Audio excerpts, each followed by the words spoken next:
Hi, I'm Govindh Jayaraman, and this is Paper Napkin Wisdom, episode 334 and number 22 in our Edge of the Napkin series. Here's where we slow down things just enough to look at what actually holds, not just what looks good from the outside. So, if you've been with me for the last few episodes, you know we've been exploring something deeper than tactics or tips. We've been talking about what I call your magnetic growth aura, the felt experience people have when they're around you. Not what you say about yourself, not what you intend and fail to act on, but what others experience over time with your presence. In episode 330, just four episodes ago, we talked about the four pillars that shape the aura: confidence, congruence, calm, and contribution. In episode 332, we went deep into confidence, not bravado, not force, but a belief that doesn't need to prove itself. Today, we're going to step into the pillar that quietly decides whether any of that can be trusted: congruence. And as you listen, you might begin to notice moments in your own life where words move faster than reality, where being nice replaces being true, where small, tiny misalignments quietly drain energy, trust, or even your very presence. This isn't about perfection. This isn't about rigidity. This is definitely not about saying less. It's about alignment of your thought, word, action, and spirit. It's about letting what you say, what you do, and who you are start pointing in the same direction, naturally, quietly, reliably. So as you listen today, you might find yourself reflecting on a few simple questions. Where does my yes still feel clean? Where has it become automatic, habitual, dogmatic? And what would shift in my words if I slowed down just enough to match my life? You don't have to answer those questions right now. Just notice what shows up as you listen, because sometimes the smallest adjustments create the strongest signal. So let's dive in. In episode 330, we talked about something you can't fake. Not a tactic, not a strategy, and not charisma. We called it our magnetic growth aura. And our auras aren't something we say about ourselves. It's what people feel when they're around you. It's the experience others have of your presence over time. And we said that this aura rests on four pillars: confidence, belief made visible; congruence, alignment made reliable; calm, which is space under pressure; and contribution, value beyond self. When these four are aligned, people experience you as steady, trustworthy, safe to grow around. When they're not aligned, people often can't explain what's wrong. They just feel hesitation, a subtle lack of trust, a need to double check on things and results. And that's because the aura doesn't collapse from big failures. It leaks through small misalignments that people feel and they pick up on. And that brings us to congruence. Congruence is the pillar that makes the other ones believable. It's not flashy, it's actually quiet, and it doesn't announce itself. It rarely gets any credit at all, but it quietly determines whether the other three pillars hold. Confidence can just light you up, but without congruence, it feels inflated, arrogant. Calm can steady you, but without congruence, it can feel distant or performative or sterile. Contribution can point you outward, but without congruence, it feels risky. Congruence is the pillar that answers one foundational question: can people trust what you say will hold when it matters? and even when it doesn't work out. And when that answer is yes, people don't just feel inspired around you, they feel oriented. So, congruence is the trust bridge. Confidence, calm, and contribution each absolutely stand on their own. They each answer something absolutely essential. Confidence answers the private question: do I believe in myself? Do I trust my instincts? Do I give myself permission to decide, to lead, to act? But belief alone stays internal. It lives inside you. Congruence is where that belief becomes visible. It's where confidence stops being a feeling and starts showing up as behavior, not loudly, but reliably. Calm answers another question. Can I hold space under pressure? Can I stay present when things are tense, uncertain, or emotional? Calm on its own, though, can disappear when it matters. It can be felt internally and never actually land with others. Congruence is what lets people experience your calm. Because when pressure shows up, your words don't change, your commitments don't wobble, and your actions stay absolutely aligned. People just don't sense that you're calm, they trust it. Contribution answers a bigger question. Am I here for myself, or am I here for something bigger? Is my energy pointed outward? Is what I'm doing meant to serve something beyond my own ego? But contribution without congruence is aspirational, well intended, generous in theory. Congruence is what makes that contribution dependable because people can rely on what you say while you're serving them, not because you care, but because you follow through. So congruence isn't answering three different questions. It's doing one thing quietly and powerfully. It makes the answers to the other three usable, reliable. Congruence is the trust bridge.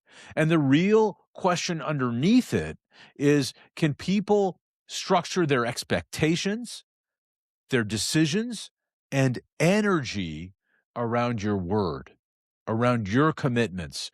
Can they plan based on what you say? Can they relax instead of double checking or reconfirming? Can they move forward without bracing for a change in that direction? And when the answer is yes, your magnetic growth aura stabilizes. And here's where we train incongruence. Most incongruence doesn't happen in high stakes moments. Actually, it happens in everyday interactions, on sidewalks. And this is something that used to happen to me. Walking down the street, I run into somebody I haven't seen in years, and there's warmth, a smile, a genuine and generous moment of connection. We exchange the highlights and headlines. How are you? How's kids? How's work? How's your family? And then the ritual phrase appears near the end, maybe after an awkward pause, almost automatically. Hey, we should do this again sometime. We should get together. And without thinking, I used to respond, yeah, absolutely. Let's do it. And I would say it because I didn't want to be rude, because I didn't want to disappoint or create a confrontation, or that's what nice people say. And I'm a nice person, so I wanted to be nice. But if I'm honest, I already knew the truth. I didn't want to follow up. I won't find time in my calendar. I won't hold or make space for this. Not because I'm a bad person and not because maybe you're a bad person, but because life is full. And this isn't something I actually intend to do. Now, that moment may seem harmless to you, but it trains something important.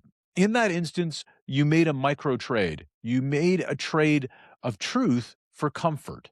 And three things happen. Your nervous system and unconscious learns that truth is optional. The things that you say don't need to happen. You teach yourself that it's okay to say what isn't real if it keeps things smooth. Your words lose a little bit of weight, not dramatically, not in a lightning bolt, but subtly, to you first in your unconscious, and then to others. And you can create invisible obligations. That future sometime you'll quietly avoid, a small leak of energy and credibility that you're aware of. And this is how congruence erodes politely.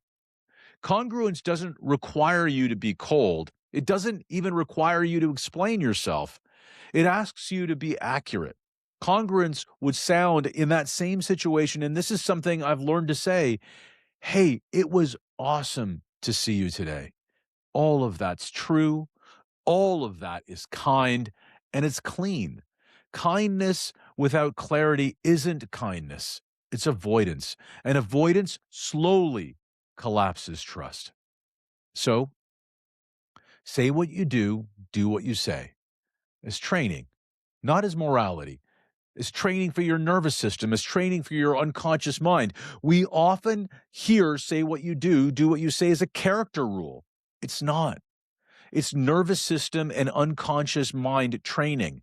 It's the discipline of slowing your mouth down until it matches your life and your values. Most incongruence comes from one place, an unwillingness to feel momentary discomfort. So we soften language.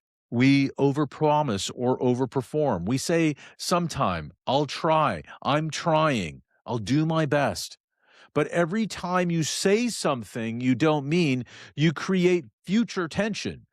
Congruence asks a hard and simple question. Am I willing to briefly be uncomfortable, to say structurally aligned? Because the cost of incongruence is never zero. You pay later in resentment, exhaustion, broken trust, and diluted presence.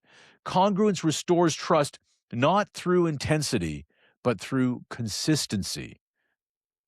So here's a story. There was once a teacher who lived in a stone temple built right into the side of a mountain.